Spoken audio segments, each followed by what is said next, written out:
So Thunderbolts hits theaters on May 2nd, and when it does, you're going to see something hilarious. Not the movie, the cool kids on the internet. They've already made up their minds. This movie is trash. And they haven't even seen it yet. We're living in an age where a trailer drops, and within 3 minutes, there's a 45-minute video titled, Thunderbolts is a catastrophe. It's embarrassing. But you are doing that with Superman.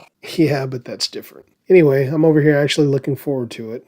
I'm sitting here cautiously optimistic, because unlike a lot of people giving reviews these days, I don't take my opinion from that one guy. I don't line up behind him on YouTube and parrot whatever he says in hopes that the algorithm throws me some scraps. I do things the old-fashioned way. Like I mentioned in my review for the Falcon movie, I base my opinions on 3 simple things: what I see, what I hear, and what I feel. You know, like an adult. Now let's break down what we know. The Thunderbolts are Marvel's team of rejects, anti-heroes, and government-issued whatever. They include Florence Pugh as, I'm assuming, the new Black Widow. She's best known for Midsommar, which might have been the worst movie I've ever seen in my life. Sebastian Stan is Bucky Barnes. He's still the Winter Soldier, even though I still 100% believe that he should be Captain America right now instead of Sam Wilson. Check out this video to see why. David Harbour is back as the Red Guardian, basically Soviet Captain America. He was one of the saving graces of that terrible Black Widow movie. Wyatt Russell is John Walker, U.S. Agent, best known for making everybody irrationally angry during the Falcon and Winter Soldier series. He's also best known for proving he's the only Marvel character brave enough to use the shield correctly, as a murder weapon. Ghost from Ant-Man 2 is back, even though 99% of the audience have no memory of her existence. And then there's Taskmaster. The big Taskmaster reveal reminded me of those old commercials where you see somebody kicking ass all over a dirt bike, and at the end of the commercial, the person takes their helmet off and, what? It was a girl the whole time? What? Black Widow was the first movie of Phase 4 of the MCU, and it also happened to be the first Phase 4 movie that sucked. Taskmaster was one of the very first flashing neon signs that girl power was about to be punched directly into your face. The problem here was that they cared more about doing a gender swap than actually telling a good story. It was girl power, but in the laziest, most hollow and insulting way possible. And after Black Widow, that tone became the norm in the MCU. Shang-Chi, the sister beats him up and is secretly better than him. Hawkeye, Kate Bishop is better than Clint Barton by episode 2. She-Hulk, we don't even need to say anything about that.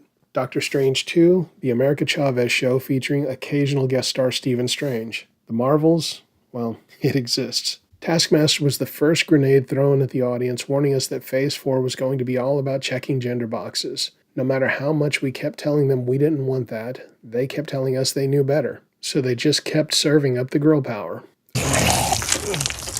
In one of the weirdest potential race swaps ever, Steven Yeun was originally supposed to play Sentry. I do like Steven Yeun, but fortunately he dropped out. Now Louis Pullman is stepping in to play Sentry, which is cool with me. I have no idea who the actor is, so he doesn't bring any baggage to the role, at least not for me. So who is Sentry? He's like, what if Superman was mentally unstable? If you're not familiar, he's Marvel's ultimate unstable nuke. He has God-tiered power, he could destroy the entire team or himself, or both, depending on how many intrusive thoughts he's entertaining that day. He's a literal ticking time bomb in human form. And if they even halfway stick to the comics, the dude is going to wreck everything. He's catastrophic failure waiting to happen. So the trailer. If you ignore the professional haters for 5 minutes, the trailers actually look really good. The action looks tight, the tone looks mean, the team dynamic feels like actual human beings who hate each other instead of perfect little archetypes. It looks like Marvel remembered how to make a grounded, character-driven movie without stuffing it full of multiverse nonsense. The humor feels character-driven instead of quip-driven. The color palette is grimy without looking like someone smeared Vaseline on the camera. It looks like an actual team movie, not a CGI blender full of random cameos. And you know, I think that's what has me interested. It feels like it's a real story. Of course, none of that matters to YouTubers. The moment the first poster leaked, half the reviewers decided it was already trash. Without footage, without context, without anything. But you are doing that with Superman.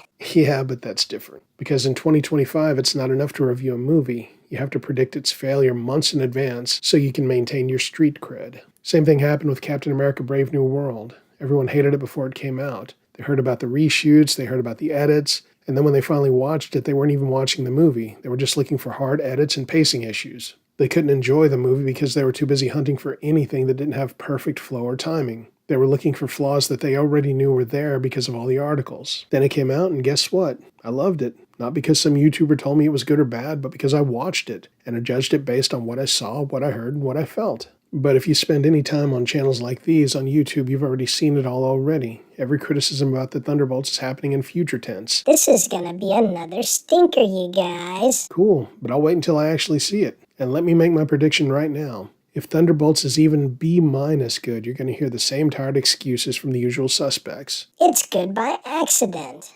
All the usual nonsense. Translation, I was wrong, but my ego won't let me admit it. Because once you marry a bad take on YouTube, I think you're legally obligated to die with it. So why am I cautiously optimistic? Because Thunderbolts doesn't feel like another lame Marvel project. It doesn't feel like multiverse nonsense. It feels like a team movie that actually cares about the characters instead of setting up 30 Disney Plus spin-off series. Visually and tonally, it feels like a good James Gunn movie, but without James Gunn. And that's a good thing, because James Gunn is currently over there ruining Superman. So instead of winking at the camera every 3 minutes, maybe we'll just get a gritty, broken, darkly funny superhero team-up where people actually die. Bottom line, Thunderbolts might actually be a good movie. A real movie. No multiverse nonsense, no political lectures, just an emotionally broken team of losers trying to survive the mess they've made. And if it is, you'll find me sitting there with a giant smile on my face as everyone else tries to spin it into something negative, just like they did with the Falcon movie. Anyway, that's it. Am I right? Am I wrong?